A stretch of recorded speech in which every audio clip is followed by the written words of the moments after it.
Isa pong nakakakilabot na babala ang binitawan ni Van Del. Siya po ang co-founder ng Black Swan Capitalist. Sabi niya, "You may not realize what's coming, but you will soon."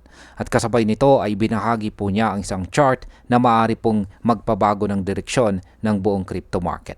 Kaya yan po ang siyang ating pag-uusapan sa video na ito, pero bago po tayo magpatuloy ay pakibasa na lamang po muna ang disclaimer dito po sa ibaba ng ating screen. Yan, ano po ba ang ipinapakita ng chart? Yan, ang chart na ibinahagi ni Van Del. Ayan, galing po yan sa TradingView at nakatutok po ito sa Total 2. Ito po ang market cap ng lahat ng cryptocurrencies maliban po kay Bitcoin. Dito makikita natin ang tatlong consolidation phases. Bawat isa ay nasa loob po ng shaded boxes na may resistance levels.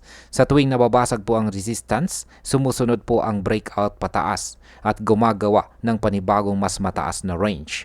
Sa pinakahuling update, nasa 1.55 trillion ang total 2. Tumaas po ito ng 172.02 billion o katumbas po ng 12.44% gain. Isang bagong shaded box ang inilagay po sa mas mataas na area. Nagpapahiwatig ito na ang altcoin market ay posibleng papasok muli sa mas malakas na zone. Ngayon ay ano po ang sinasabi ng mga reactions? Hindi po lahat ay kumbinsido. Sabi po ni Jared Brown, yan, looks like smaller steps up each time. Yan, probably no step up this time. Para sa kanya, humihina po ang bawat galaw at baka hindi na umangat pa. Ngunit may iba ring pananaw. Nandito na rin si Farmer Marcos na nagsabing predictions based on the past do not include Wall Street coming in big bangs. Dito niya binibigyang diin na ang presensya ng institutional investors at malalaking kapital mula sa Wall Street ay kayang baguhin po ang laro, lampas sa ipinapakita ng mga nakaraang pattern. Ngayon ay ano po ba ang posibleng epekto nito sa market? Kung tama po si Ginoong Van Del at mauulit ang cycle ng consolidation at saka breakout, ibig pong sabihin ang altcoin market ay maaari po muling sumabog pataas. Posibleng magdulot po ito ng malaking pagtaas sa presyo ng mga top altcoins gaya po ni Ethereum, XRP at saka Solana. Ngunit kung tama naman ang mga skeptics, maaaring makita po natin ang paghina ng momentum at mabigo ang market na mag-break out.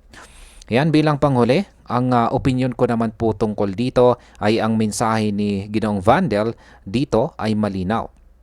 Yan, may paparating na galaw na maaari pong hindi natin napapansin ngayon pero darating ito. Ang tanong, breakout ba ito papunta sa panibagong all-time highs ng altcoins o isang peke at nakakatakot na pagbagsak? Sa ngayon, ang sagot po ay nakatago pa rin sa galaw ng market. Ngunit isang bagay lamang po ang sigurado. Lahat ng mata ay nakatutok ngayon dito sa Total 2.